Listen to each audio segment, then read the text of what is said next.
हमें यह सिखाया है कि संघर्ष करना है जिससे कि युग निर्माण योजना में हम आगे बढ़ सकें और इसी से हम अपनी संस्कृति को भी आगे बढ़ा सकें। आगे माता पार्वती भगवान शंकर से पूछती है कि हे देव मुझे बताइए श्रद्धा और निष्ठा का क्या महत्व है। तब भगवान शंकर समझाते हैं कि श्रद्धा ही सद्भाव है, प्रज्ञा ही सद्ज्ञान है और निष्ठा ही सत्कर्म है। तो जब सद्भाव, सद्ज्ञान और सत्कर्म ये तीन मिल जाते हैं तभी मानव से महामानव बनने की यात्रा सरल हो जाती है। हम भी कहते हैं इंग्लिश में हेड, हार्ट और हेड, 3H अगर इकट्ठा हो जाए तो सक्सेस आती ही है। बस वही बात गुरु गीता में बताई गई है। सत्कर्म होना चाहिए, सद्भाव होना चाहिए और जब ये दोनों होंगे तभी सत्कर्म होंगे। अगर विचार अच्छे होंगे, विचार क्रांति अभियान इसलिए तो गुरुदेव ने शुरू किया कि जब विचार की शुद्धि होगी तो स्वतः ही आप जो काम कर रहे हो, जो कार्य कर रहे हो वो आप अच्छे मार्ग पर ही जाओगे वो कार्य करते हुए। तो वही गुरुदेव ने हमें समझाया है। और इन तीनों के विकास और उत्थान से शिष्य अपनी चेतना को भी ऊपर उठा सकता है। तो इसी के कारण जब हम गुरुदेव के पास जाते हैं तो गुरु हमें अच्छे विचार देते हैं। जब हम उनके साथ बैठते हैं तो उपासना उनके साथ बैठे, इससे क्या होगा, उनके पास जो तत्व है वो हमारे पास आए तो वही हमें सही विचार और सही लक्ष्य प्रदान करते हैं। गुरु वह है जो असंभव को भी संभव बना सकता है। यह शक्ति गुरु में है। एक छोटी सी कहानी, एक दृष्टांत, ये समझाने के लिए एक दृष्टांत आता है। आदि गुरु शंकराचार्य और उनके एक शिष्य थे टोटकाचार्य। तो त्रोटक छंद है जो बहुत ही कठिन छंद माना जाता है, सभी को नहीं आता है। तो उसी के बारे में बात है कि उन दिनों आचार्य शंकर बद्रीनाथ धाम में वेदांत दर्शन पर एक प्रसिद्ध भाष्य लिख रहे थे। इसकी हर एक पंक्ति में वेदांत के गूढ़ रहस्य समाये हुए हैं। और यह क्रम था कि गुरुदेव सुबह कुछ भी लिखते और शाम को संध्या काल में सभी शिष्य बैठ जाते और आज सुबह उन्होंने क्या लिखा है वो सभी शिष्यों को सुनाते। तो एक दिन ऐसे संध्या काल हुई, सभी शिष्य बैठ गए और वो जो शिष्य थे उनके बड़े विद्वान शिष्य थे।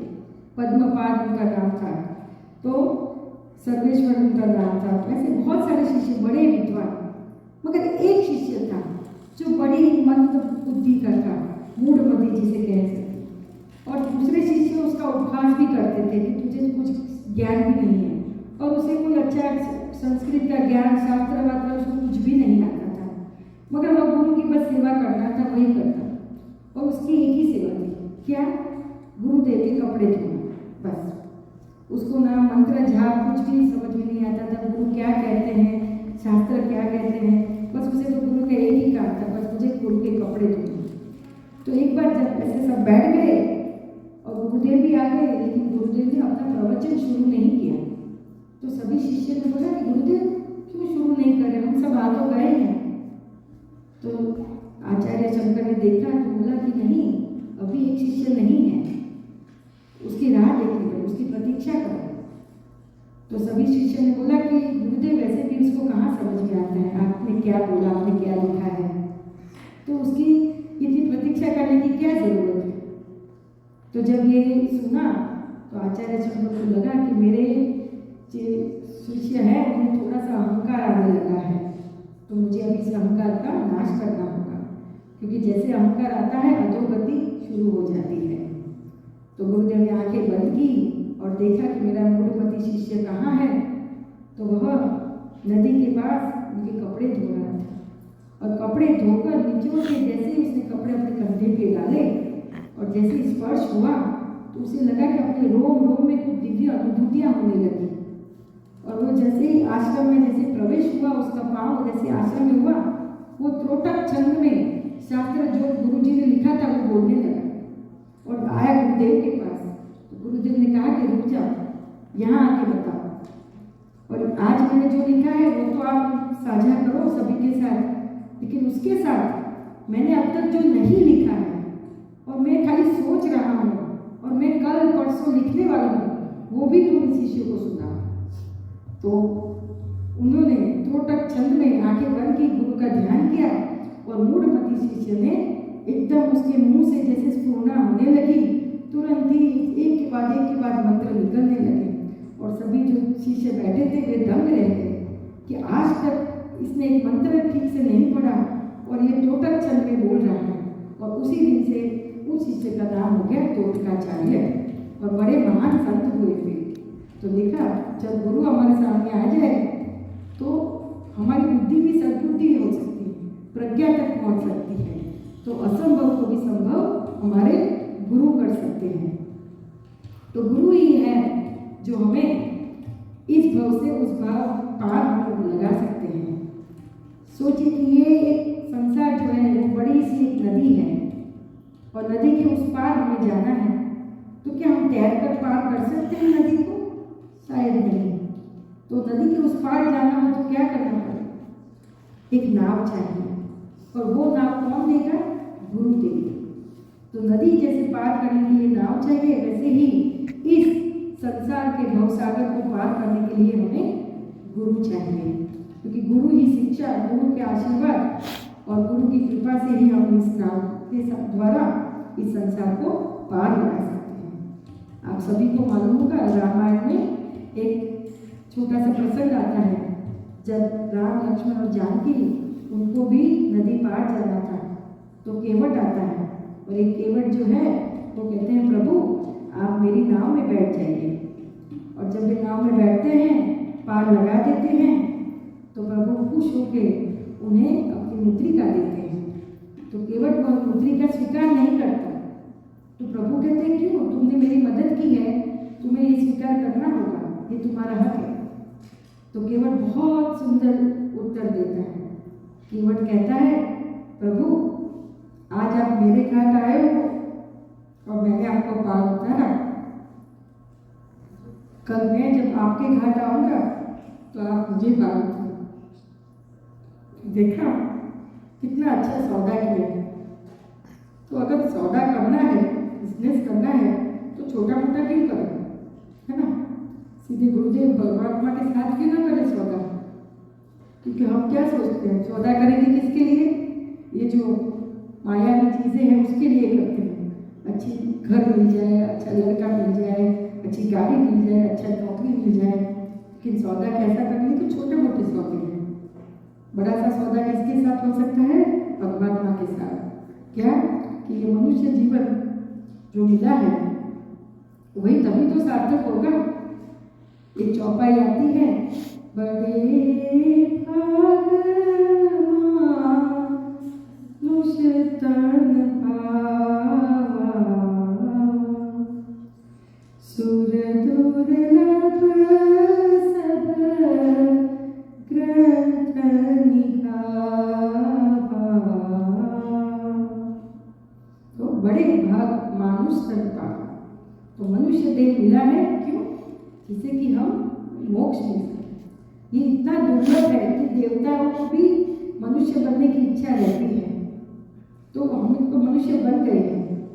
तो मनुष्य बनेंगे तो क्या करें? खाना है, पीना है, ये शरीर, स्थूल शरीर को पोषण देना है, परिवार को आगे बढ़ाना, बस यही काम है? नहीं, मनुष्य देह का काम कुछ और है। हम इतनी सारी एक ऐसा जीवन जिए, जैसे गुरुदेव को मनुष्य जीवन मिला, जैसे स्वामी विवेकानंद को मनुष्य देह मिला, तो ऐसे कुछ काम करके जाना है, जिससे कि ऐसे काम करें कि हम दूसरों के लिए प्रेरणादायक बन जाए और ऐसा काम करें गुरुदेव को समर्पित होके कि जिससे अहंकार न आए। तो एक और मंत्र बहुत सुंदर है, अज्ञानतिमिरान्धस्य ज्ञानाञ्जनशलाकया चक्षुरुन्मीलितं येन तस्मै श्री गुरुवे नमः, तस्मै श्री गुरुवे नमः। तो यह श्लोक बताता है कि शिष्य अज्ञान के अंधकार में अंधा हो जाता है और गुरु ज्ञान के अंजन से उसकी आंखें खोल देता है और वही हमारे जीवन में प्रकाश लाते हैं। यह तन विष की बेलड़ी, गुरु अमृत की खान, शीश दिए ने गुरु मिले तो सस्ता सौदा मान। अगर शीश देने ध्यान नौछावर कर दो तो उसके बाद भी गुरु मिले फिर भी सस्ता सौदा है। तो हमें तो साक्षात गुरु मिल गए हैं, हमारे सामने हैं, तो हम उसकी सेवा क्यों न करें, हम उनकी आराधना क्यों न करें और दूसरों को भी इस ज्ञान गंगा में क्यों न जोड़ें। इसीलिए कि हमें अवसर मिला है तो हम यह प्रयत्न करें कि दूसरों को भी ये अवसर मिल पाए। आगे गुरु गीता जो है वो गुरु शिष्य के संबंध के बारे में बताती है कि यह जो संबंध है वो बहुत ही निकटता का संबंध है। जो रक्त के संबंध होते हैं, माँ बाप भाई बहन सगे संबंधी, ये तो जन्म से मृत्यु तक फिर नहीं होते, लेकिन गुरु और शिष्य का ऐसा संबंध है जो जन्म जन्म तक चलता रहता है। और यह जो संबंध की 4 नींव बताई गई है गुरु गीता में, श्रद्धा, समर्पण, सेवा और सत्संग। जब ये 4 होंगे तभी आप सच्चे शिष्य कहलाते हैं। क्योंकि अगर श्रद्धा होगी तो श्रद्धा के बिना ज्ञान नहीं। अगर कोई आपको कुछ सिखा रहा है लेकिन आपको उसमें श्रद्धा ही नहीं है तो आप सुनोगे भी नहीं, और जब सुनोगे नहीं तो ज्ञान मिलेगा नहीं। तो श्रद्धा चाहिए। उसके बाद सेवा। सेवा में जब आप सेवा कर रहे हो तो अहंकार हट जाता है। तो अहंकार जब हटेगा वो सबसे इम्पोर्टेंट पार्ट वो है कि अहंकार नहीं आना चाहिए। सेवा में मन में विनम्रता आती है, मन निर्मल हो जाता है, मन स्वच्छ हो जाता है। इसलिए सेवा एक नींव बताई गई है। फिर कहा है संपूर्ण समर्पण। शिष्य का संपूर्ण समर्पण होना चाहिए। वह अपने अहंकार, अपने संशय, अपनी वासनाएं, अपनी सीमाएं सब कुछ गुरु चरणों में समर्पित कर दो, तभी आप गुरु के लिए जो भी गुरु का कार्य है वह कर सकते हैं। और मन में यही भावना रखें कि जो गुरु जो कर रहे हैं वो मेरी उन्नति के लिए ही कर रहे हैं। फिर आपको अच्छा लगे कि ना लगे, लेकिन विश्वास यही होना चाहिए कि जो हो रहा है वो अच्छे के लिए गुरु कर रहे हैं। और कहा है सत्संग। सत्संग से क्या होता है? विवेक उत्पन्न होता है, और विवेक जब आता है तभी मुक्ति मिलती है। तो यही सत्संग हमें गुरु और शिष्य के संबंध में होना चाहिए। सद्गुरु मिला तो सब मिला, न मिल्या तो कछु नाही, जैसे पाती वृक्ष की बहुरी लागे नाही। तो वृक्ष के ऊपर जो पत्ते होते हैं वो जब वृक्ष के ऊपर होते हैं तो उसे पोषण मिलता है, वो हरे भरे रहते हैं, उसकी सुंदरता रहती है, वो कुछ काम आ सकते हैं। मगर जैसे ही वो पत्ता टूट के नीचे गिरा, वो पैरों के नीचे रौंदा जाता है, मिट्टी में मिल जाता है, उसका कोई महत्व भी नहीं रहता। तो जब तक शिष्य गुरु के साथ जुड़ा रहता है उसका महत्व तब तक रहता है, गुरु उसे पोषण देते रहते हैं। मगर जैसे ही गुरु और शिष्य का संबंध टूटा तो आप भी मिट्टी में पड़े हुए पत्ते की तरह, आपका कोई वजूद नहीं, आपका कोई महत्व रहता नहीं है। एक छोटा सा दृष्टांत बहुत अच्छा आता है गुरु गीता में, खाकी बाबा का।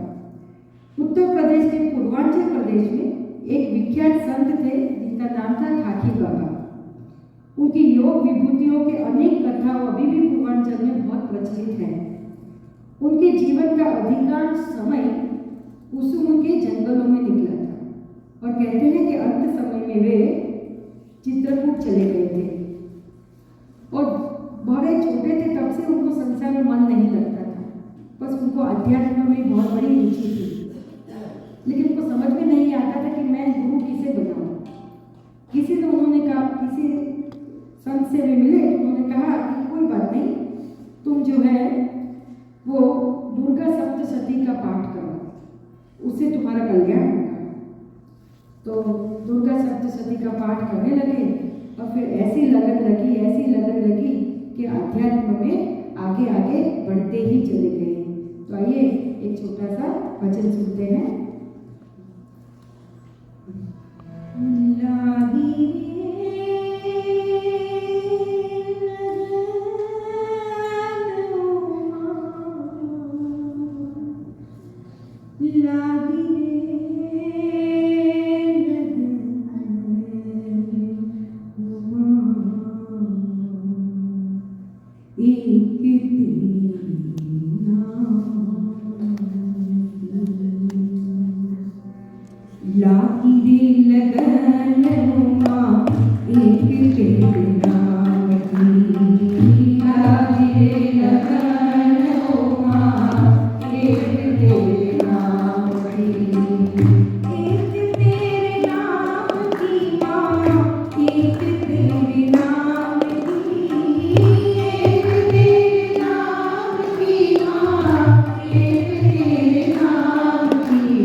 ध्यान में माता की स्तुति कर रहे थे तो उनको एक अद्भुत दृश्य दिखा।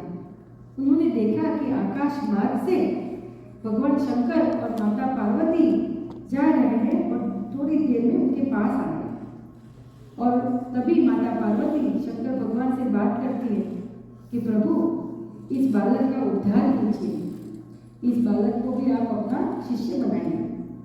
तो शंकर भगवान ने माता पार्वती से कहा कि अभी ये नहीं हो सकता, अभी ये सत्पात्र नहीं हुआ है। तो माता भगवती ने उनसे पूछा कि ये सत्पात्र कैसे हो सकता है। तो भगवान शंकर ने क्या कहा, उन्हें कहो कि गुरु गीता का पाठ करें, तब वो सत्पात्र होंगे। देखिए स्वयं भगवान शंकर ने कहा है। और माता पार्वती ने फिर आके अपने बालक अपने शिष्य को कहा कि अभी तुम सत्पात्र नहीं हुए बेटा, तुम गीता का पाठ करो। गुरु गीता का पाठ उन्होंने शुरू कर दिया और साल महीने बीतते गए और एक दिन ध्यानावस्था में उन्हें दिव्य अनुभूतियाँ हुई और दया निधान ने दक्षिणामूर्ति के रूप में खाकी बाबा को शिष्य बनाया। अंतः चेतना में तारक मंत्र का प्रवेश होने से उनकी कुंडलिनी भी जागृत हो गई और अनेक योग विभूतियों आपो आप ही प्रकट हो गई। तो शंकर भगवान खुद आते हैं, तभी भी वे कहते हैं कि मुझसे अधिक कौन है, गुरु है। जब गुरु गीता का पाठ करोगे तभी आप अच्छे गुरु को स्वीकार, कोई गुरु आपको स्वीकार कर सकता है। साधु वैसा चाहिए जैसे सूरज जहाँ होय, सहजे उदय अधेर में सब दिन सहस्त्र न होय। गुरु कैसा होना चाहिए, सूरज जैसा, जो निरंतर आता रहता है, जो सभी को प्रकाश देता है, जो सभी को ताप देता है और जो हमेशा कल्याणकारी होता है। तो साधु कैसा चाहिए, जैसे सूरज जहाँ हो। तो वही कहते हैं। और एक बहुत सुंदर मंत्र बताया गया है, गुरु कृपा विरानंदम हृदि यस्य प्रजायते तस्य बंधा क्षयं यान्ति मार्गो मोक्षस्य दीयते। मार्गो मोक्षस्य दीयते। तो मोक्ष का मार्ग जो है वो कौन बताता है, सिर्फ गुरु बताता है। जब साधक के हृदय में गुरु की कृपा जब उतर जाती है तो अंदर के जो बंधन जो है ना वो स्वतः ही खुलने लगते हैं और लगता है कि ये सब जो है वो निरर्थक है, मेरा जो मुख्य उद्देश्य है वो ये संसार नहीं है। तो ये अज्ञानता जो अब तक थी बंधन की वो छूट जाती है और साधक जो है वो गुरु की तरफ प्रयाण करने लगता है। गुरु बिन ज्ञान न उपजे, गुरु बिन मिले न मोक्ष, गुरु बिन लखे न सत्य को, गुरु बिन मिटे न दोष। तो जो अंदर के दोष है वो कौन मिटाएगा, गुरु आएंगे तभी वो दोष मिटाएंगे।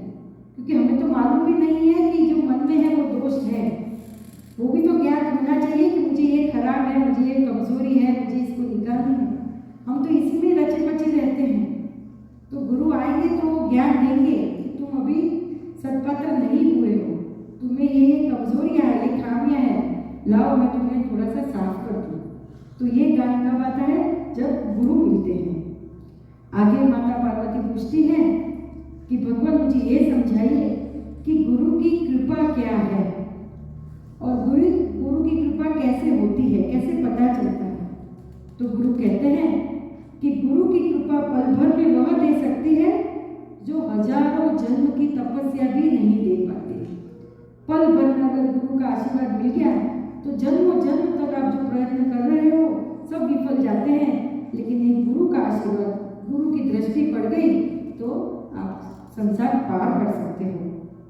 तो यही कहा है गुरु गीता में कि गुरु कृपा को कोई साधारण आशीर्वाद मत समझे, बल्कि यह एक आध्यात्मिक परिवर्तन की शक्ति कहा गया है उसे। तो हम जब अंधेरे में होते हैं, अज्ञानता में होते हैं, तो मन लगातार क्या करता है, इच्छाओं भय से भरा रहता है, तुलना में लगे रहते हैं, हम भ्रम में उलझे रहते हैं। तो यह सब क्या है, एक तमस है, एक अंधेरा है। और इस तमस में से बाहर निकलना हो तो कौन हाथ पकड़ के हमें कौन खींचेगा, वो गुरु ही खींचेंगे। मान लीजिए कि एक अंधेरा कमरा है, उसमें सब कुछ है, है ना। आप देख रहे हो जैसे टेबल है, कुर्सी है, किताब है, सब कुछ है, मगर अंधेरा होने के कारण दिखाई नहीं देता। लेकिन अगर कोई दीपक लेके आए तो प्रकाश से सब कुछ अभी स्वच्छ दिखाई देने लगता है कि हाँ यहाँ ये है, यहाँ ये है। तो वो जो दीपक का प्रकाश है वही गुरु देते हैं। मगर कौन सा दीपक? जो सच्चा दीपक हो वही दे सकता है। अगर कोई पेपर पे चित्र बना के दे दे कि लो ये दीपक है, लेके ले जाओ, तो क्या अंधेरा चलेगा? नहीं। आप लोग कहेंगे दीपक तो है, तो कागज का दीपक है, दिखता है, दीपक है नहीं, ना उसमें प्रकाश है, ना उसमें अग्नि है, ना उसमें तेज है। तो हमें सच्चा दीपक चाहिए। तो वही गुरु और सद्गुरु में क्या फर्क है? जो कोई भी गुरु हो ना, वो कागज के दीपक दे देगा आपको कि जाओ आपको अंधेरा छट जाएगा, नहीं छटेगा। वो दीपक का खाली प्रतिबिंब दिखा रहा है आपको। लेकिन असली दीपक कौन दे सकता है? सद्गुरु। और जब असली दीपक आएगा तब अंधेरा छटेगा और तब सभी चीजें जो है स्वच्छ दिखाई देगी। तो वही हम जो ये तमस में भटक रहे हैं, तो हमको कौन सहारा देगा? हमारे गुरुदेव। तो आइए एक प्रज्ञा गीत सुनते हैं। तम में भटक रहोगा कोई न बेसहारा, तम में भटक रहोगा कोई न बेसहारा, तम में भटक रहोगा कोई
जो तमस में भटके हैं उनका सहारा कौन है? एक सद्गुरु ही है, जो हमें उजाले की ओर, प्रकाश की ओर और ज्ञान की ओर करता है। आगे भगवान शंकर कहते हैं, गुरु केवल कोई शरीर नहीं, गुरु कोई व्यक्ति भी नहीं, गुरु कोई संस्था भी नहीं। तो गुरु कौन है? तो गुरु एक तरंग है, गुरु एक चेतना है, गुरु एक दिव्य कंपन है, एक मार्गदर्शक शक्ति है। तो देखिए, ये चेतना जो रहा है, तरंग है, कंपन है, तो क्या आप किसी को बता सकते हो कि कंपन कैसी है? वायु है, लेकिन वायु आप दिखा सकते हो, ये रहा वायु, इसको तो अनुभव करना पड़ेगा। तो कंपन है, चेतना है, वो आप किसी को दिखा नहीं सकते, वो तो सूक्ष्म सत्ता में जो गुरुदेव घूम रहे हैं, तो वही है कि उसको अनुभव करना पड़ेगा। और वो अनुभव कब आएगा? जब आप गुरु का ध्यान करो। और ध्यान कब आएगा? जब मन लगेगा। और मन कब लगेगा? जब अंदर के क्लेश, कलश, अहंकार, द्वेष, ये सब जो है वो निकलेंगे, मन शुद्ध होगा, तभी पूरी यात्रा होगी। जब तक मन ही कुलित है, उसी में सब दुष्प्रवृत्तियां अंदर लगी हुई है, तो ये यात्रा का हम तो एक चरण भी नहीं ले पाते। तो वही कहा है कि गुरु, वही समझाया है कि गुरु सिर्फ शरीर या कोई संस्था को गुरु मान के मत बैठिए। ये एक चेतना है, कंपन है, जिसका आपको अनुभव करना होगा। एक यही बताते हैं कि बहुत धुंध है, तो धुंध छटेगी तब सब कुछ प्रकट हो जाएगा। तो ज्ञान होता है और दूसरी चीज है कि ज्ञान प्रकट होता है। तो ज्ञान होना अलग बात है, लेकिन ज्ञान का प्रकट कब होता है, वही गुरुदेव हमको समझाते हैं। और वही जो प्रकट होना जो है ज्ञान, वो महत्व की चीज है। और वो हम खुद नहीं कर सकते, या कोई दूसरा व्यक्ति, एक व्यक्ति दूसरे व्यक्ति के सहारा करके भी नहीं कर सकते, लेकिन हम सहारा दे सकते हैं। कैसे? चाहिए हम आपको हमारे गुरुदेव से मिलाए, आगे की यात्रा वो आपको करवाएंगे। तो वही कि हमारे जीवन में सब कुछ है, शास्त्र है, अवसर है, साधन है, सब कुछ है, लेकिन जब तक गुरु का प्रकाश नहीं पड़ेगा तो हम ये अवसर घुमा देंगे। कौन सा अवसर? ये मनुष्य देह जो मिला है, 84 लाख योनि में घूमते घूमते घूमते तब जाकर हमें मनुष्य देह मिला। तो ये एक अवसर ही तो है, लेकिन ये जो है 80-100 साल, वो हम किसमें? बस खाने पीने में और परिवार बढ़ाने में और तुलना में ही निकाल देते हैं। तो ये अवसर हमें चूकना नहीं है। और फिर माता पार्वती पूछती है भगवान शंकर से कि माया क्या है, वह प्रभु हमें समझाइए, और बंधन क्या है। तो गुरु गीता बहुत सुंदर तरीके से समझाती है कि जो समस्या है और समाधान है, जो वो सभी कुछ मन में ही है। तो माया भी मन में ही है। जब हम संसार में आते हैं, तो जैसे हम संसार में आते हैं जिस द्वार से, तो हम खुद ही एक चटकरी लगा देते हैं और अंदर बंध जाते हैं। तो अगर संसार में आने से अगर मन बंध गया तो संसारी, और अगर मन खुल गया तो सन्यासी। तो ये आपके पास है, मन तो आपका है। तो अगर आपको ये चटकरी खोल के द्वार के बाहर निकल जाए तो निकल जाएगी, लेकिन हम खुद चटकरी लगा देते हैं और फिर सोचते हैं कि कोई और आके मुझे बाहर निकाले। लेकिन भैया, आपने अंदर से चटकरी लगाई है, पहले उसे खोलिए। आपको वो द्वार खोलना पड़ेगा, बाहर आना पड़ेगा, तब जाके आपकी यात्रा शुरू होगी। तो वही कहा है कि हमारे अंदर जो उलझन जो है वो अंदर ही अंदर रह जाती है। तो उसी उलझन का जो समाधान है, उसकी शुरुआत भी हमें मन के अंदर ही करनी पड़ेगी। एक छोटी सी कहानी आती है एक इसी दृष्टांत को समझाने के लिए कि एक व्यापारी था, उसके पास 100 ऊंट थे और वह एक देश से दूसरे देश जा रहा था। तो जब वो जाने लगा तो रात हो गई, तो सोचा कि अब आज रात नहीं हम सो जाते हैं। तो उसने सभी ऊँटों को बांधना शुरू किया। तो उसके पास 99 रस्सी तो निकली, लेकिन 100वां ऊँट था वो बंधा नहीं। तो बोले कह रहे इसको कैसे बांधो? तो वहाँ से एक संत आया। तो संत ने बोला कि क्या हो गया? तो व्यापारी कहता है कि भाई मेरे पास 99 रस्सी है, अभी एक रस्सी तो मुझे मिल नहीं रही। तो संत कहते हैं तुम्हें मालूम है रस्सी नहीं है, मुझे मालूम है, मगर ऊँट को कहाँ मालूम है? तुम खाली अभिनय करो, ऊँट बन जाएगा। व्यापारी ने ऐसा ही किया, अभिनय किया। उसके गर्दन के आजू बाजू 3-4 बार गोल घुमाया हाथ, फिर खंबे के पास ले गया, जैसे गांठ बांध रहे वैसे बांध दिया। ऊँट तुरंत ही वहाँ बैठ गया। ऊँट को लग गया कि मैं बंध गया हूँ। अब व्यापारी शांत होकर सो गया। सुबह हुई, जाने का समय हो गया। सभी निकाय ने ऊँट की रस्सी छोड़ दी, सब ऊँट निकलने लगे। ये जो 100वां ऊँट जो रस्सी थी नहीं फिर भी बंधा था, वो ना निकला वहाँ से, वो खड़ा ही नहीं हुआ। उसको पुचकार लिया, उसको थपथपा लिया, उसको मारा, वो हटे ही ना। वापस वहाँ से संत निकले, फिर क्या हुआ? देखिए आपने जो बोला था मैंने वही किया। अभी ऊँट ऐसा बंध गया है कि वहाँ से निकल ही नहीं रहा। तो बोले तुम्हें मालूम है रस्सी नहीं है, मुझे मालूम है रस्सी नहीं है, ऊँट को कहाँ मालूम है कि रस्सी नहीं है, तो क्या करे? बोले वापस अभी नहीं करना पड़ेगा। तो व्यापारी वापस खंबे के पास गया, जैसे गांठ खोल रहा है, वापस उसके गले के पास हाथ ले गया और 4 बार घुमाया तो ऊँट अपने आप ही चला गया। तो वही हम लोग 100वां ऊँट कौन है? वो हम हैं। हमें अपने आप को बंध के रखा है। ये मेरा घर है, ये मेरा परिवार है, ये मेरी नौकरी है, ये सब क्या है? हमने अपने आप को एक जो रस्सी है ही नहीं ऐसी रस्सी से बांध लिया है और सोचते हैं कि कोई आके हमारी रस्सी छोड़ेगा। तो कोई ऐसे संत आएंगे तो समझाएगा कि कोई बंधन तो था ही नहीं, फिर भी तुमने क्यों अपने आप को जकड़ के रखा है। तो ये ज्ञान कौन देगा? जब संत हमारे जीवन में आते हैं वही ये ज्ञान देते हैं। तो इसीलिए हमारे गुरुदेव ने हमें ये ज्ञान देने के लिए ही गायत्री मंत्र दिया है कि गायत्री मंत्र की उपासना करो, जिससे कि तेजो वर्चस्व हमारी जो बुद्धि है वो ऊपर की ओर उठे, हमें ये सब ज्ञान मिले। गुरु गायत्री मंत्र हमें यही याद दिलाता है कि हमारे जीवन में सौभाग्य की शुरुआत तो हो ही चुकी है। कैसे? गुरुदेव के आने से। अभी हमें करना क्या है? बस उनके पास के उनके जो भी उनका शिक्षण है उसी को लेके हमें आगे बढ़ना है और दूसरों को भी उसमें जोड़ना है। आगे बहुत अच्छी पंक्ति कही है, गुरु कुम्हार शिष्य कुंभ है, घड़ी घड़ी काढ़े कोट, अंतर हाथ सहार दे, बाहर बाजे चोट। तो गुरु कौन है? कुम्हार। और शिष्य कौन है? वह मिट्टी का घड़ा। जब कच्ची मिट्टी होती है उसको जब तक आकार नहीं दिया जाता उसका कुछ मोल नहीं, लेकिन जब कुम्हार के पास आती है वो उसे अच्छी तरह आकार देते हैं, वो उसे तपाते हैं, तो जब तपता है उसका आकार सही बन जाता है और तब उसका मोल मिट्टी से कहीं ज़्यादा बढ़ जाता है। तो वही जो गुरु जो है वो कुम्हार है और जब आकार देते हैं तो उसका भी एक काम होता है। कैसे देते हैं आकार? अंदर से हाथ रखता है कुम्हार और बाहर से थपथपा के तब जाके वो उसका आकार देता है। तो वही गुरु जो है वो हमें अंदर से जो है सहारा देते हैं कि हमारी जो मनोशक्ति है उसे बढ़ाते रहते हैं। और बाहर से जो थपथपाना जो है कुम्हार का वो क्या है? बाहर की कठिनाइयाँ। हमारे जीवन में कठिनाइयाँ आती हैं, कोई बात नहीं, अंदर से तो गुरु का सहारा हाथ है, ठीक है ना। आप जो भी कठिनाई वो थपथपा के आपको एक अच्छे आकार में ला ही देगी।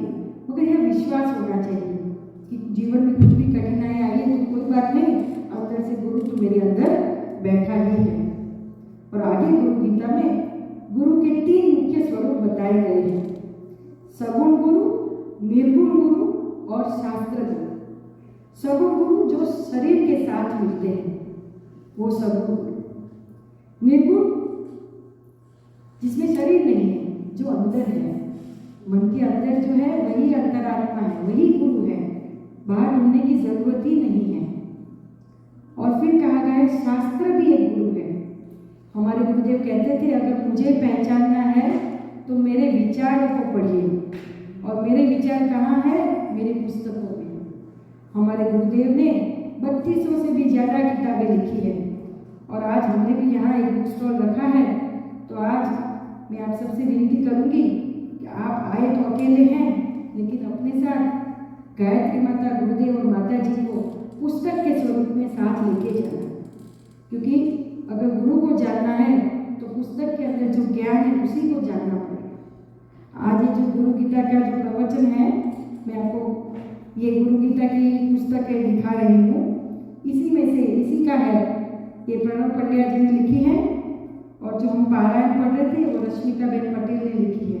तो यह सब किताबें हमारे पास उपलब्ध है। तो यही बोला है कि शास्त्र ही हमारे गुरु है। तो एक शास्त्र, एक गुरु अपने साथ आज अवश्य लेके ही जाना है। तो वही कि जब विचार पढ़ेंगे तभी हमें उनकी अनुभूति होगी और तभी हम इस संसार के ताप से बच सकते हैं। आग लगी आकाश में, जर्जर पड़े अंगार, संत न होते जगत में तो जल जाता संसार। अगर संत ना होते तो हम जल गए होते कठिनाइयों से। तो वो जो धैर्य है, वो संतुलन है, ये सब उपदेश कौन दे सकता है? संत ही दे सकते हैं। तो वही कहते हैं कि आग लगी आकाश में, आकाश से अगर आग बिखर रही हो तो कौन बचा सकता है? गुरु ही बचा सकता है और गुरु की कृपा बचा सकती है। आप सोचिए कि अगर बहुत बारिश गिर रही हो और घर के अंदर छोटा बच्चा है और वह बच्चा अलग अलग पात्र, कोई है तो कटोरी लेके जाता है जल भरने के लिए, कोई थाली लेके चला जाता है, कोई चम्मच लेके जाता है, कोई छोटी पतीली, कोई बड़ा पतीला लेके जाता है। जिसके पास जैसा पात्र था वो इतना जल भर के अंदर लाएगा। तो वही हमारे साथ भी है कि गुरु की कृपा तो अविरत बहती रहती है, लेकिन हमारी जितनी पात्रता होगी उतनी कृपा हमें मिलेगी। किसी को ज़्यादा, किसी को कम, उसमें गुरु कोई भेदभाव नहीं करते, वो हमारी खुद की पात्रता है। तो अगर हम चम्मच लेके जा रहे हैं तो बस उतना ही मिलेगा, लेकिन आप इच्छा रखो कि गुरुदेव आज चम्मच मिली है लेकिन पतीला भी है मेरे पास, तो गुरुदेव मुझे पतीले के योग्य बनाइए, मुझे ज़्यादा कृपा है। तो कृपा तभी मिलेगी जब यह अज्ञानता है वो पता चलेगा। तो आगे गुरु गीता में बताया गया है कि गुरु की कृपा, गुरु का मंत्र, गुरु का ध्यान का क्या महत्व है।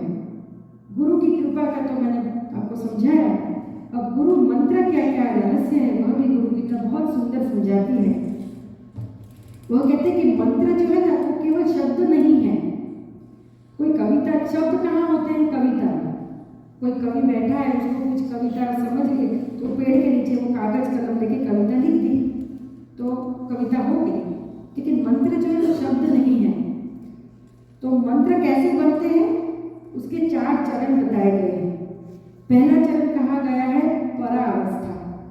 तो परावस्था में जब ऋषि मुनि जो है वे जब ध्यान करते हैं तो उनको कुछ मंत्र की संभावना दिखती है, उनको कुछ मन में स्फुरित होता है कि ऐसा कुछ मंत्र हो सकता है, संभावना है। दूसरी अवस्था को कहा गया है मध्यमा। जब मध्यमा होता है ये अवस्था में वो जो संभावना थी उसमें ऋषि मुनि थोड़े थोड़े से शब्द बोलते हैं और शब्द घूमते रहते हैं, अभी जुड़े नहीं हैं, लेकिन ये शब्द हो सकता है, ये शब्द, ये मध्यमा अवस्था में होता है। फिर तीसरा चरण बताया गया है पश्यंती। अब उनको धीरे से मंत्र का साक्षात्कार होने लगता है ये शब्द यहाँ रखें, ये अक्षर यहाँ, ये अक्षर यहाँ। तो धीरे धीरे वो पश्यंती, उनको साक्षात्कार होता है। और जो चौथा है उसे कहते हैं वेखरी। तो जब ये वेखरी जो है अवस्था, उसमें क्या होता है?